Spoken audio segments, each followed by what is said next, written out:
Es tu amor el que sigue hoy aquí. Sin darme cuenta fui yo quien me escondí.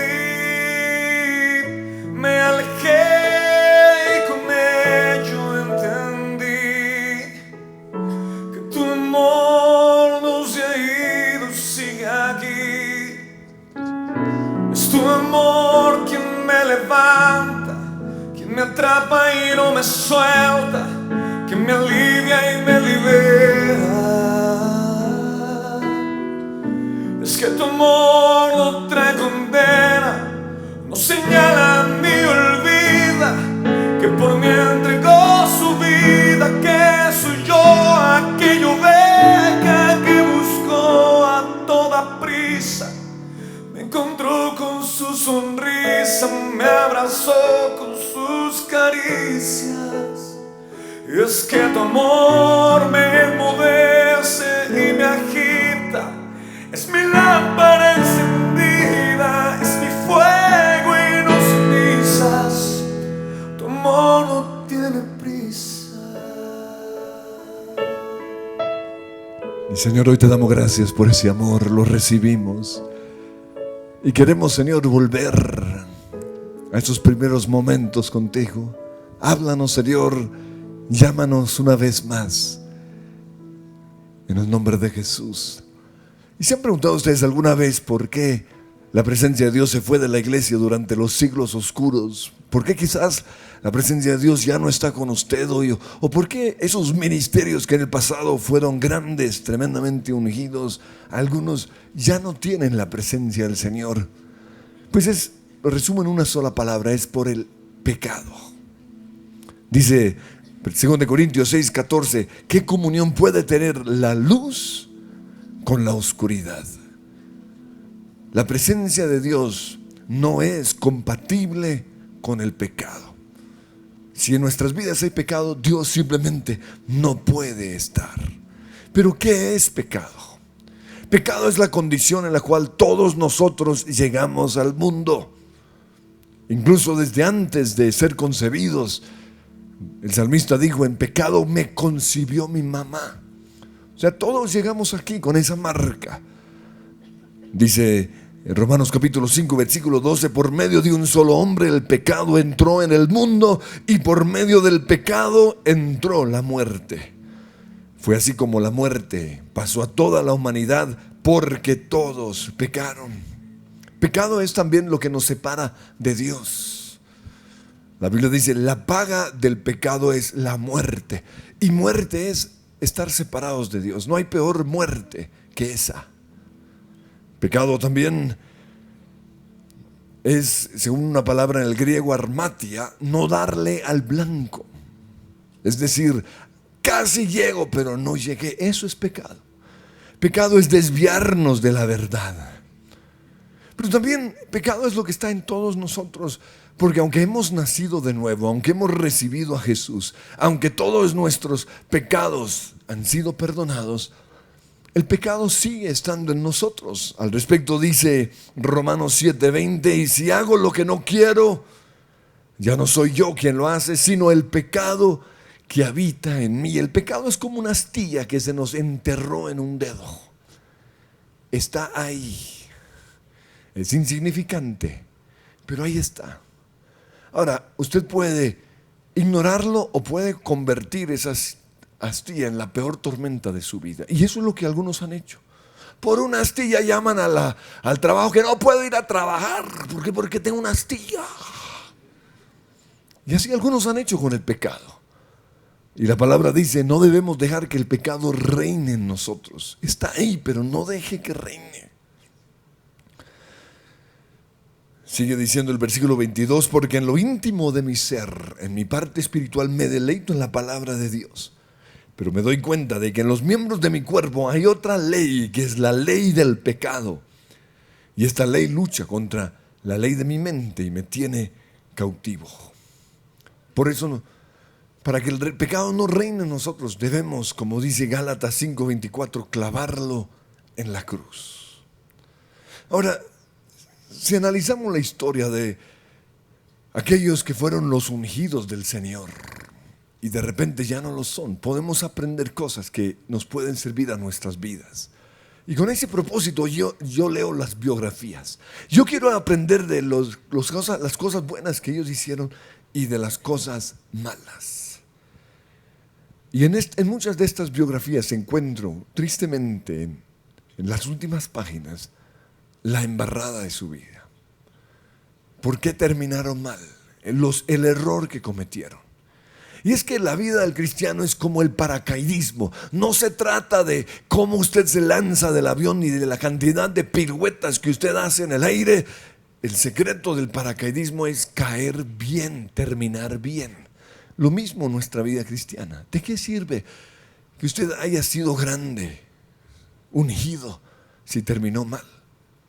Al respecto, el Señor dice: no todo el que me diga Señor, Señor entrará en el reino de los cielos, sino solo el que hace la voluntad de mi Padre que está en el cielo. En aquel día muchos me dirán: Señor, Señor, profetizamos en tu nombre, echamos fuera demonios, sanamos a los enfermos, éramos los ungidos del Señor. Y el Señor dirá: nunca los conocí, hacedores de maldad, apartaos de mí. ¿Por qué? Porque terminaron mal. La presencia de Dios se fue de sus vidas. Entonces, en las biografías de estos grandes encuentro estas razones por las cuales la unción se les fue.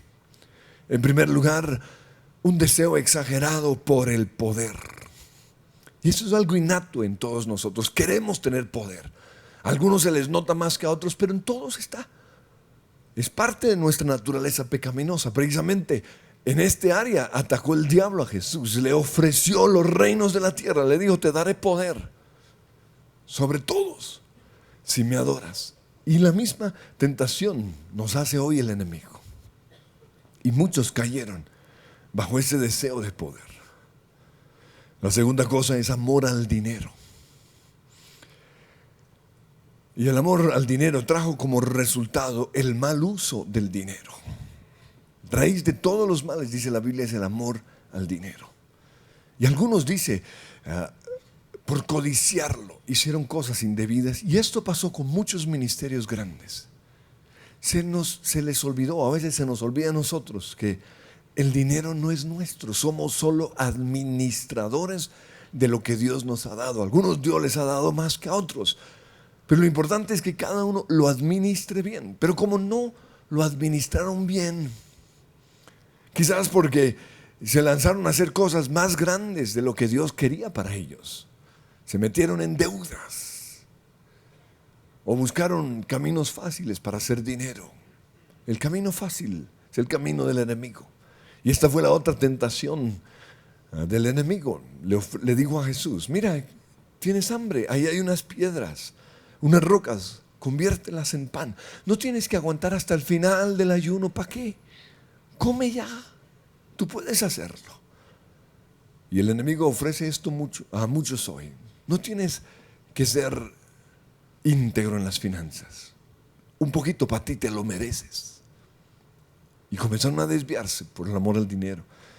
Pero la tercera razón es una búsqueda desenfrenada por el placer. Y el placer que buscamos nosotros, o quizás el placer que más anhelamos, es el ser famosos, el ser conocidos. Y esta fue la otra tentación del enemigo. Le digo a Jesús: sube al pináculo del templo y lánzate. Y aterriza como Batman o como Superman o Chapulín Colorado. Todo el mundo va a decir: wow. Y ojo, que ese es un deseo que tenemos nosotros, de ser famosos. Quizás por eso estamos metidos en Instagram, en Facebook o en Twitter. Queremos que la gente nos diga: I like. Ay, ya tengo 20 I likes. Ay, tan divino yo. ¿Qué es lo que buscamos? Ser amados, ser aceptados. Es interesante, pero el enemigo no tentó a Jesús con viejas, con mujeres, con sexo. ¿Por qué? Porque hay una necesidad mayor de sentirnos amados, deseados, que quizás después nos lleve a a cometer errores sexuales.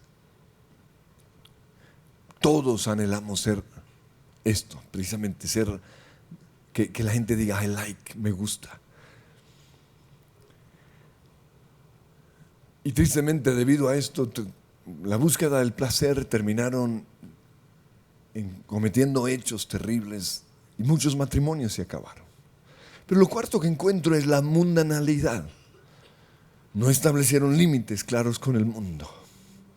De repente las comidas en la noche se convirtieron en comidas desenfrenadas de alcohol. Y estoy hablando de cristianos, de ungidos. He encontrado varios relatos tristes de pastores grandes, de grandes ministerios, detenidos en sus carros borrachos. Y el nombre del Señor queda totalmente avergonzado. Pero el otro que encuentro es que no están plantados en una iglesia. Y este es quizás uno de los grandes errores de los ministerios itinerantes. No están plantados en una iglesia. ¿Por qué? Porque yo soy demasiado grande para rendirle cuentas a este pastorcito ridículo. No, ¿quién es ese? Pero es un principio que Dios ha establecido. De hecho, no hay nada más grande que la iglesia para Dios. Es la autoridad que Él ha establecido. Pero lo siguiente que veo que ha hecho que la presencia de Dios o la unción se haya quitada de algunos de estos grandes ministerios es que empezaron a relacionarse con las personas equivocadas. Y lo que pasa es que cuando Dios comienza a bendecir, cuando uno empieza a ser grande, pues muchos lo buscan. Y uno es tentado a tener amigos como que muy wow, en lugar de buscar si esta amistad es la voluntad de Dios. Dice la Biblia, las malas amistades corrompen las buenas costumbres. En otra traducción dice, las malas conversaciones. Porque en las relaciones a veces hablamos cosas necias, pero dañan nuestras buenas costumbres. Y lo que me he dado cuenta es que a veces esas malas amistades han alejado a estas personas de las buenas relaciones. Porque Dios en su sabiduría ha rodeado a estos grandes hombres de Dios con un equipo de hombres y de mujeres que no son lambones, que han sido llamados a confrontar.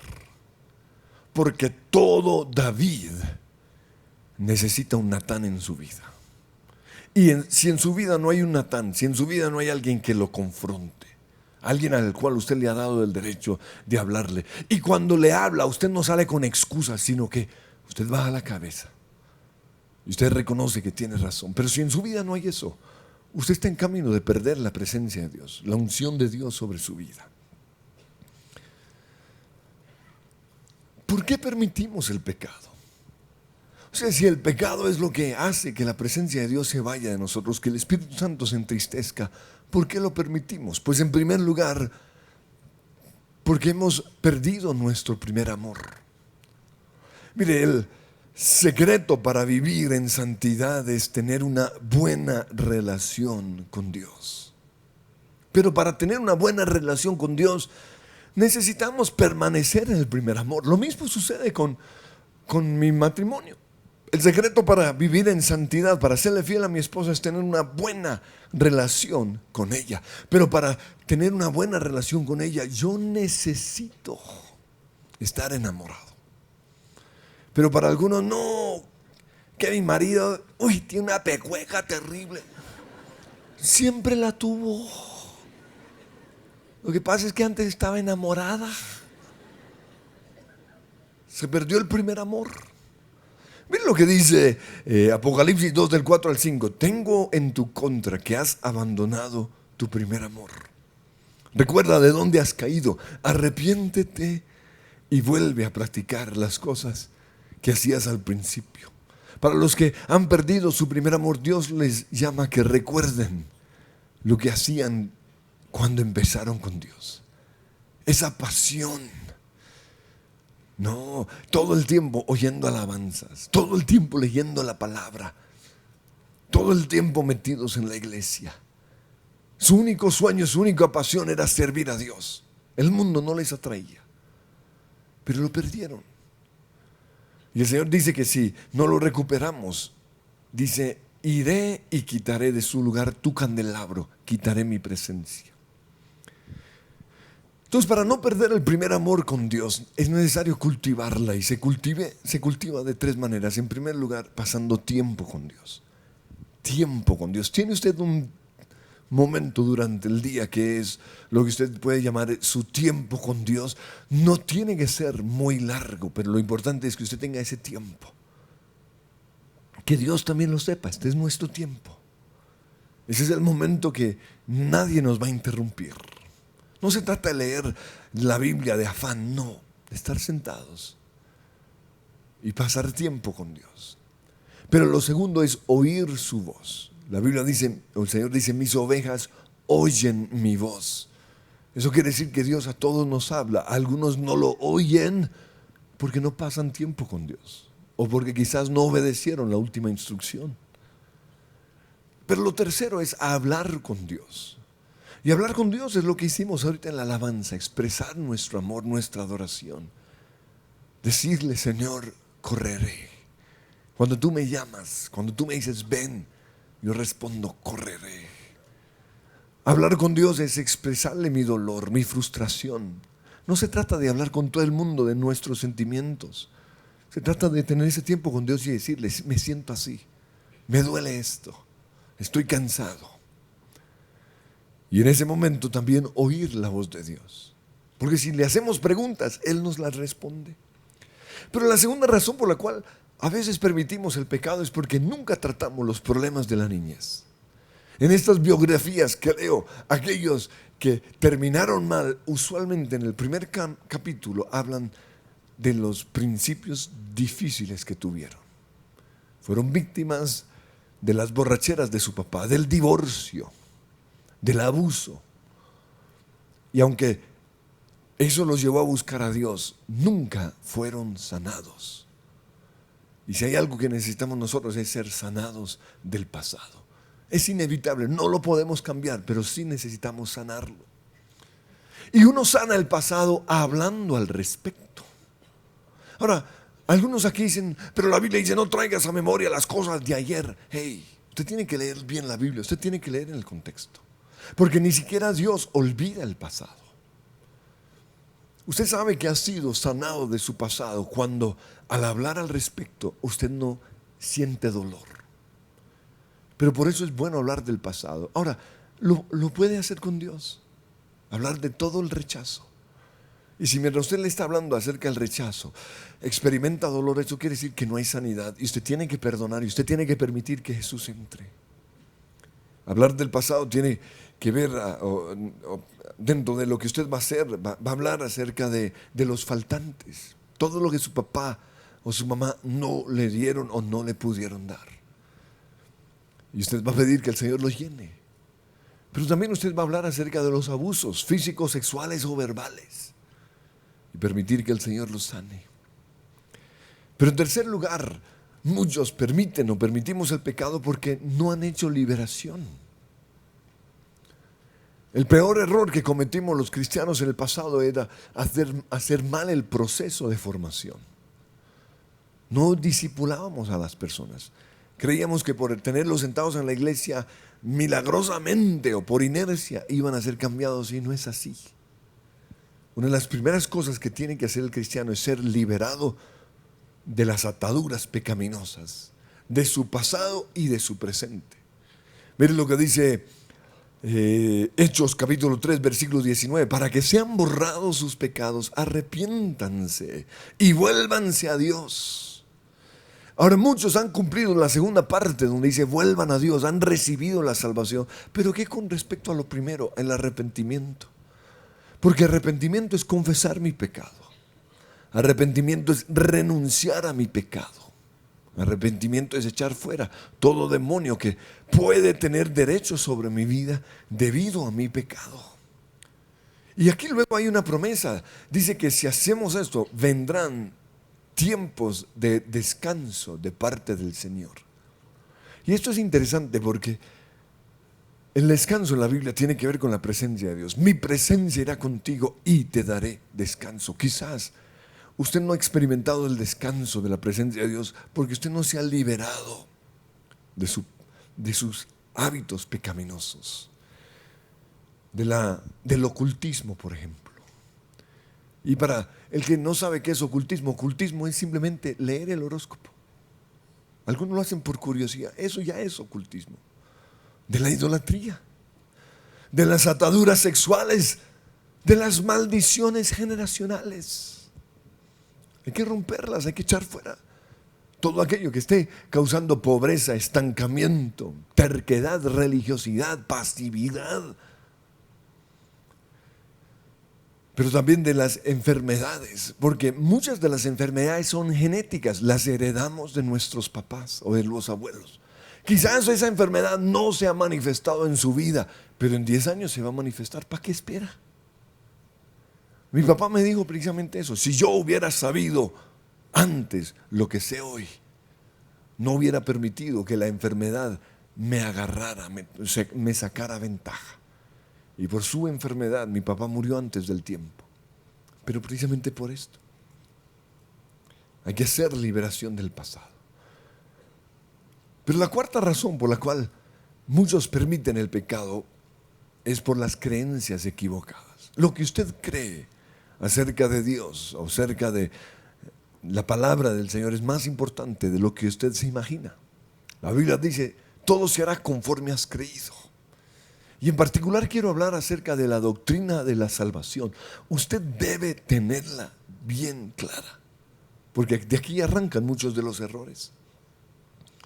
El mensaje de la cruz es un mensaje de gracia y de justicia.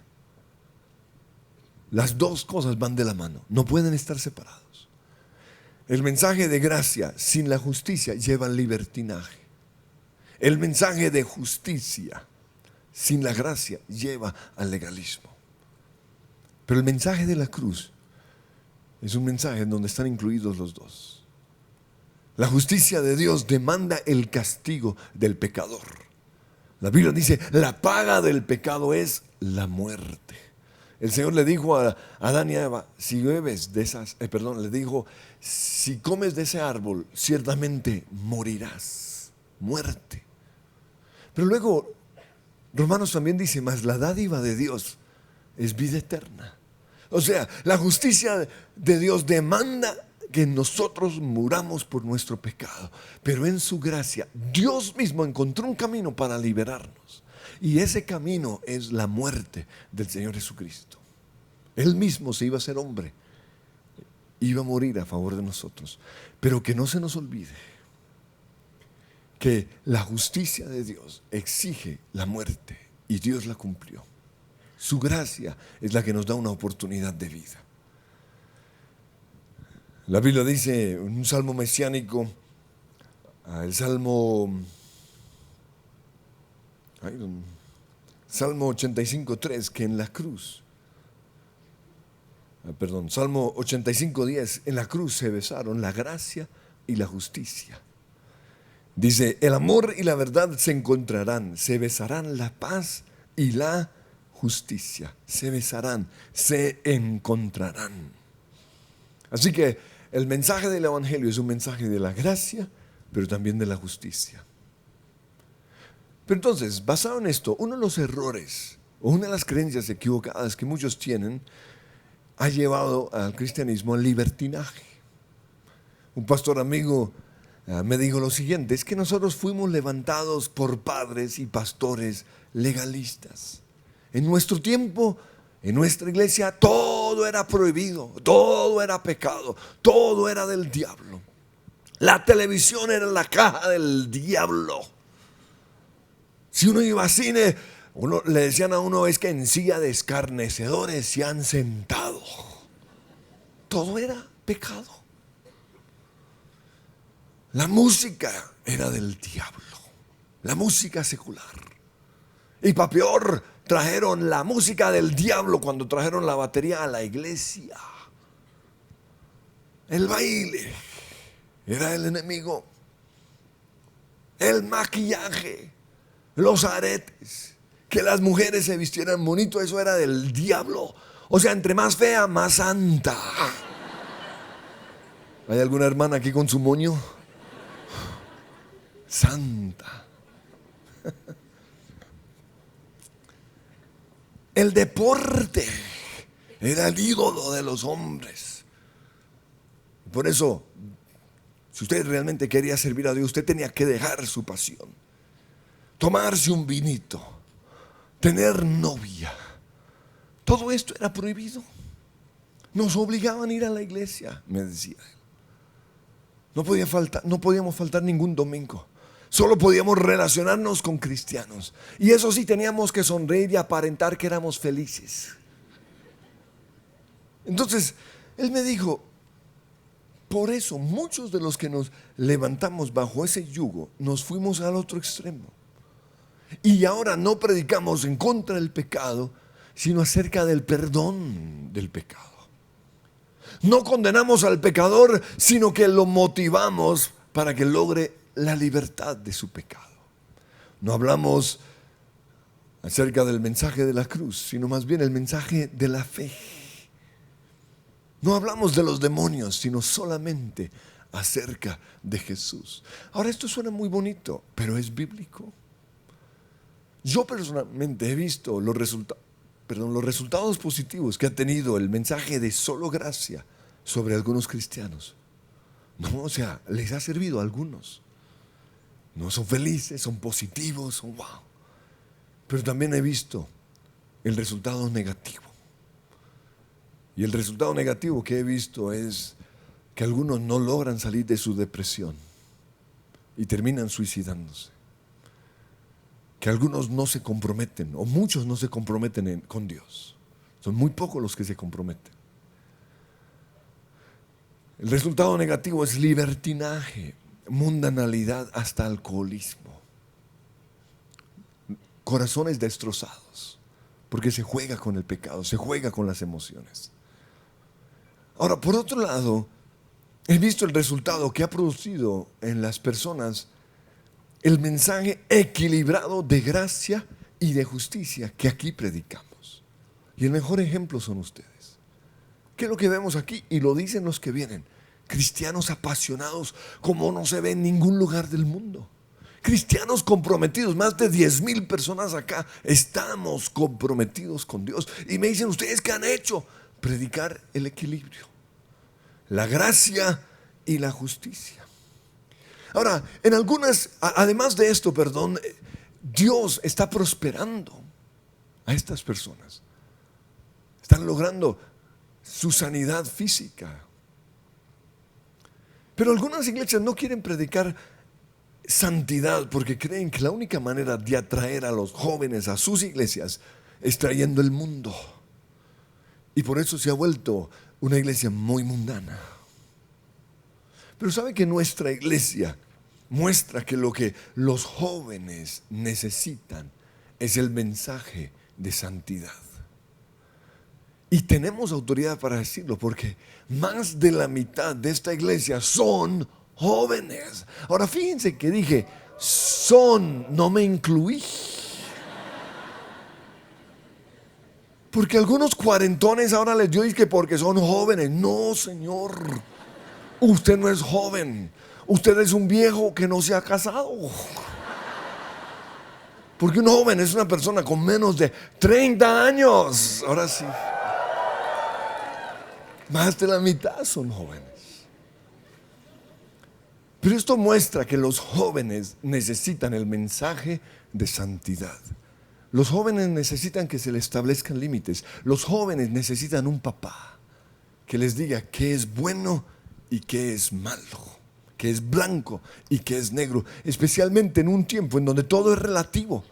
No, eso es relativo. No, señor. La Biblia es un libro de ¿es bueno o es malo? Y los jóvenes necesitan saber eso. Y precisamente el mensaje de Jesús fue un mensaje equilibrado de gracia y de justicia. Pero sabe que algunos han ido al extremo de decir que Jesús no predicó el Evangelio sino solo Antiguo Testamento. Que el mensaje del Evangelio se inicia con las cartas de Pablo. Eso es falso. Y algunos dicen que Jesús predicó el Antiguo Testamento, la ley, para que mostrarle a la gente que necesitaba de la gracia. Eso no es así. Mira lo que dice la Biblia, Juan 1:17, pues la ley fue dada por medio de Moisés, mientras que la gracia y la verdad nos ha llegado por medio de Jesucristo. Jesucristo predicó gracia, pero fíjense que aquí dice gracia y verdad, el equilibrio. Él no se fue hacia un extremo. Todas las palabras que Jesús nos dio son parte del evangelio, de las buenas nuevas.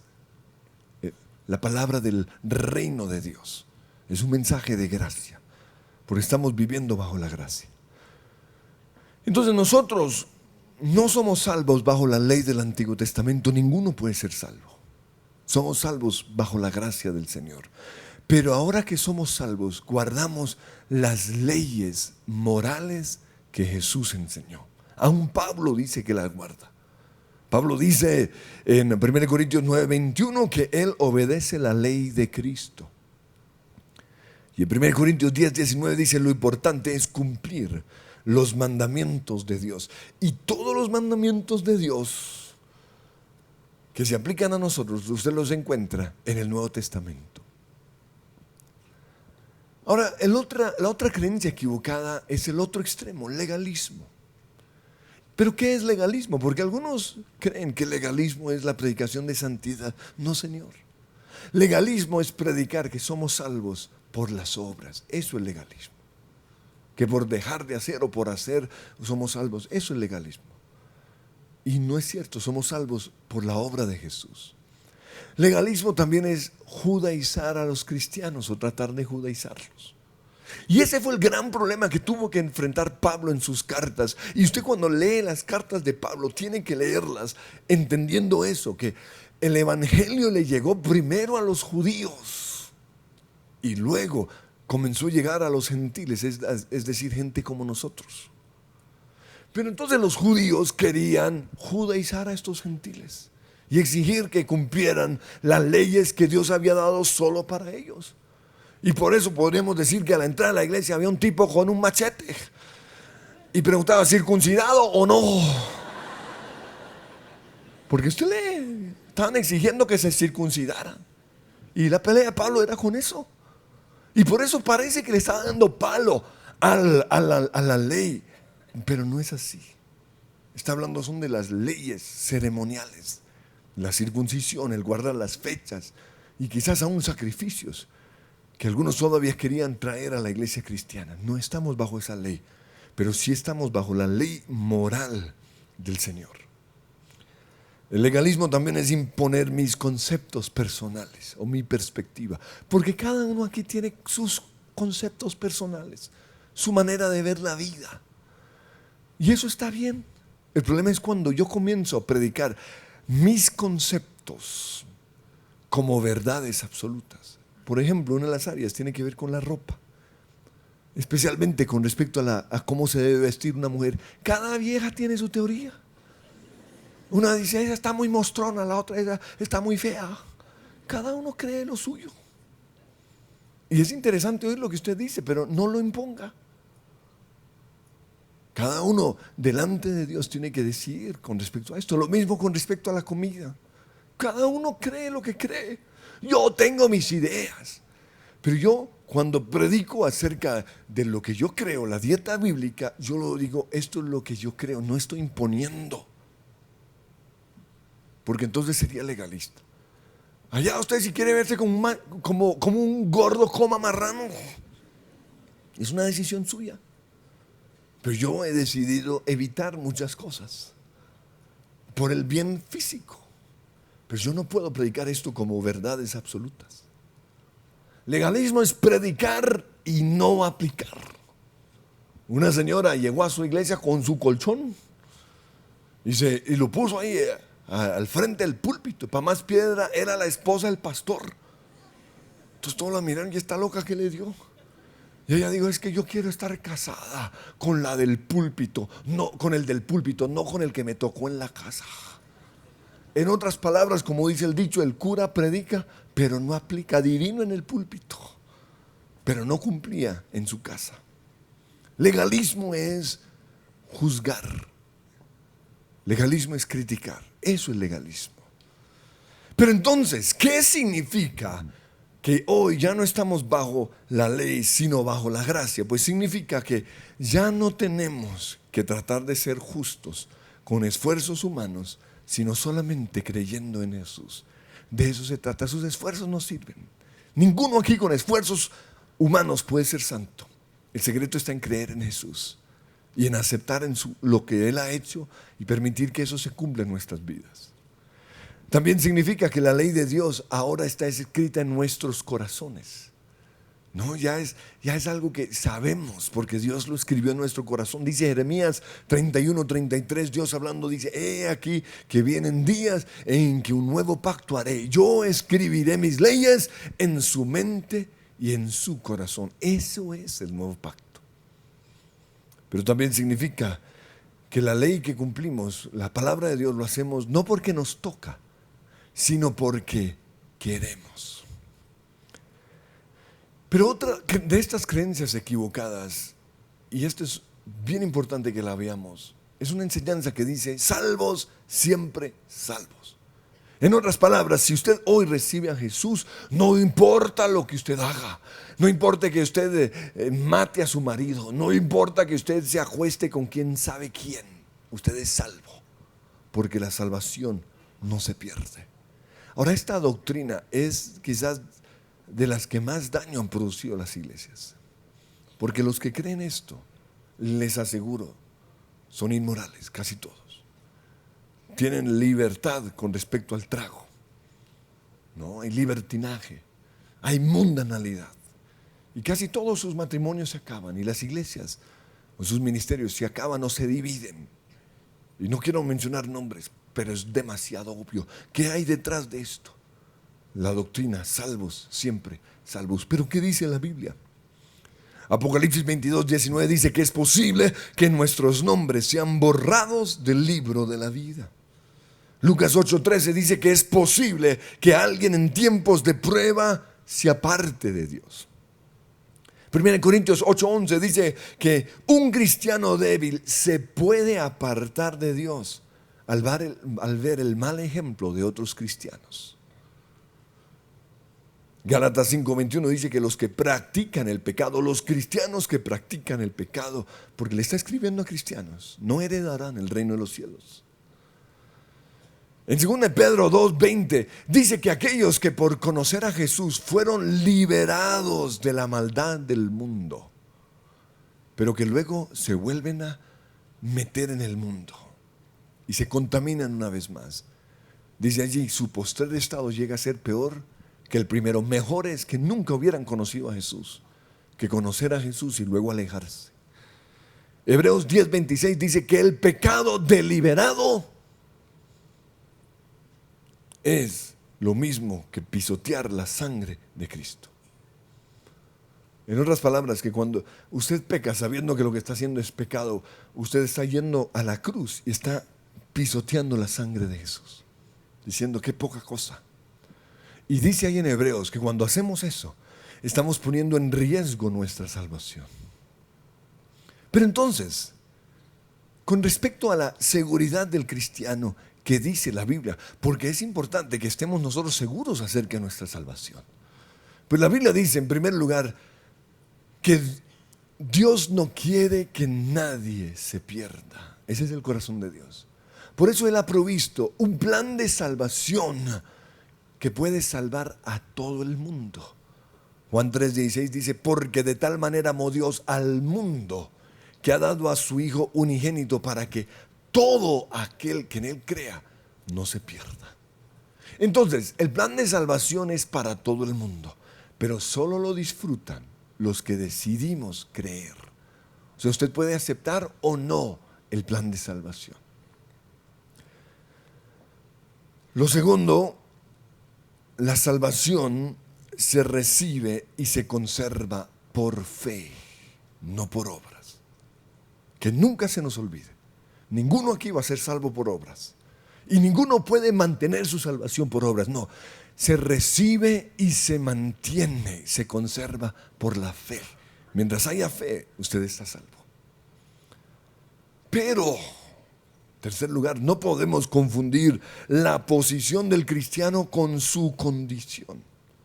En otras palabras, no podemos confundir lo que somos en Cristo. En Cristo somos santos. Aunque no lo crea, su marido en Cristo es santo, mi querida señora. En Cristo somos sanos, aunque hay cristianos enfermos. En Cristo somos prósperos. Esa es mi posición en Cristo. Pero no puedo confundir mi posición con mi condición. Algunos no se ven muy santos. Algunos no están sanos. Entonces, en Cristo yo soy santo, soy sano, soy próspero, pero en realidad estoy en un proceso de formación para ser santo, para llegar a ser como Jesús. Estoy en un proceso de formación para ser sano. Estoy en un proceso de formación para ser próspero. Y ojo con esto, durante ese proceso de madurez, mi salvación en ningún momento está en riesgo. ¿Por qué? Porque somos salvos por la fe, no por obras. Aunque no parezca que esté santo, aunque a veces peque, en ningún momento esté en riesgo mi salvación. Porque la Biblia dice en Romanos 8:1, ninguna condenación hay para el que está en Cristo Jesús. Ahora, la Biblia nos muestra que todos los cristianos pecamos. La Biblia dice que el que dice que no ha pecado es un mentiroso. Todos pecamos. Entonces, la pregunta es esta: si peco, ¿pierdo mi salvación? Y si me arrepiento, la vuelvo a recuperar. Y si pequé, ay, la volví a perder. No, Señor. El cristiano no entra y sale de la salvación. O sea, como si fuera una puerta giratoria, no. Hoy sí y no. Y sí, no. Porque la Biblia dice, nada nos podrá separar del amor de Dios que es en Cristo Jesús. Nuestra seguridad no está en lo que hacemos o no hacemos. Nuestra seguridad está en el perdón de todos nuestros pecados. Que es lo que dice Colosenses 1:14, que en Cristo Jesús tenemos redención por su sangre, el perdón de todos nuestros pecados. Eso quiere decir que todos mis pecados son perdonados. Entonces alguien más pregunta, entonces si todos mis pecados han sido perdonados, ¿yo puedo seguir pecando? No, Señor. ¿Por qué? Porque el pecado continuo afecta mi fe y mi relación con Dios. En otras palabras, cada vez que yo peco, se debilita más mi fe. Me vuelvo más incrédulo. Ahora puedo seguir viniendo a la iglesia, pero se está debilitando mi fe. Y cuando mi fe se debilita, se daña, se afecta mi relación con Dios. Ahora, Dios no va a permitir que nos alejemos. Él va a hacer todo lo posible para que ninguno de nosotros se aleje. Pero es algo que yo elijo.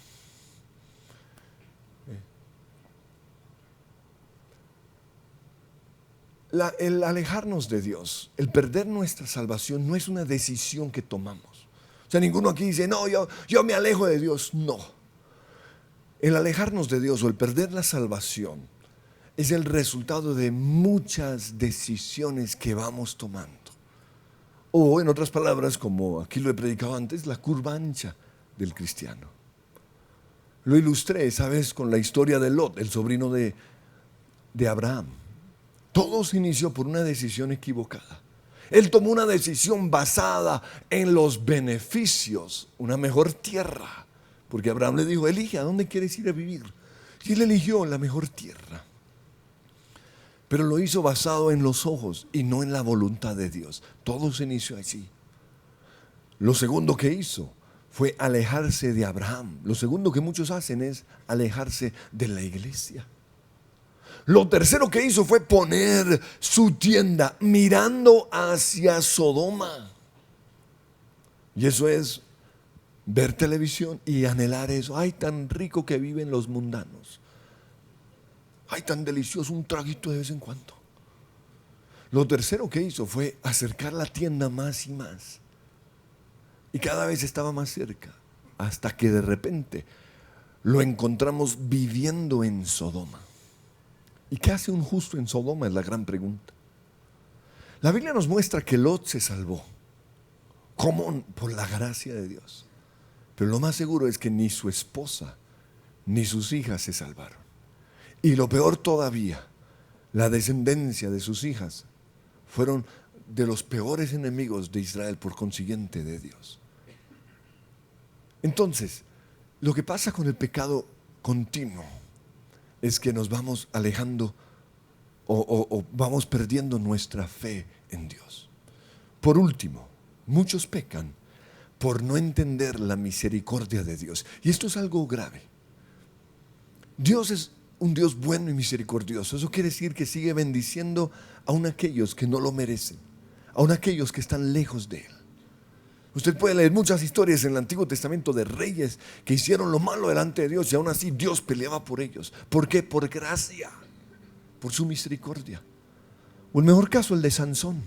Sansón fue una de las peores porquerías. El tipo fue mujeriego, fue mundano, fue un pecador tremendo.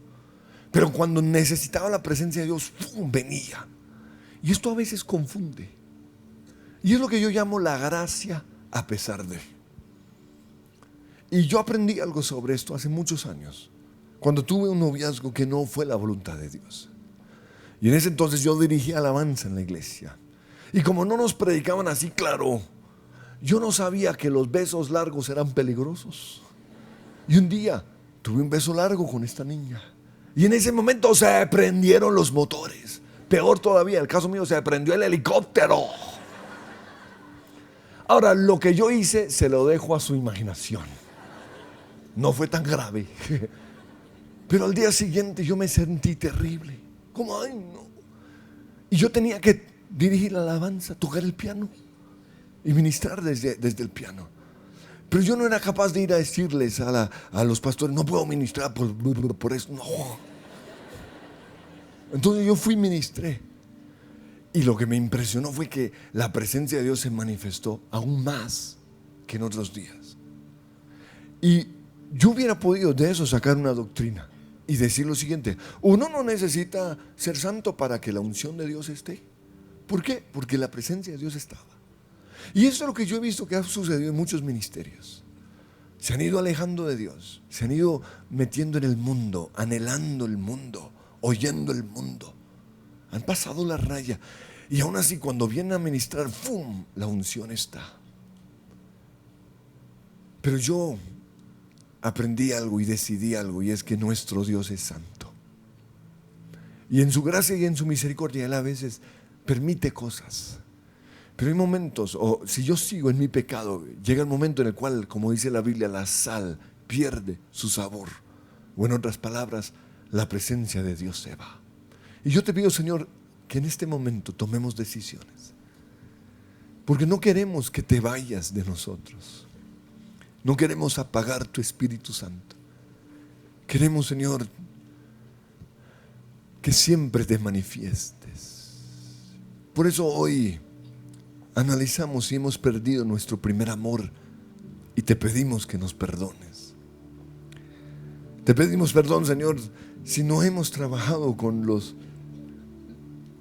vacíos, los huecos de nuestro pasado, si no hemos hecho una verdadera liberación o tomamos la decisión de hacerlo, porque queremos ser libres. Pero también, Señor, si hay creencias equivocadas que nos están dando el permiso de pecar, o renunciamos a ellas. Y en el nombre de Cristo Jesús, hoy decidimos creer la verdad de tu palabra. Es un mensaje de gracia, pero también de justicia. Renunciamos, Señor, hoy a jugar con la salvación, porque hoy creemos que nuestro Dios Todopoderoso es santo, santo.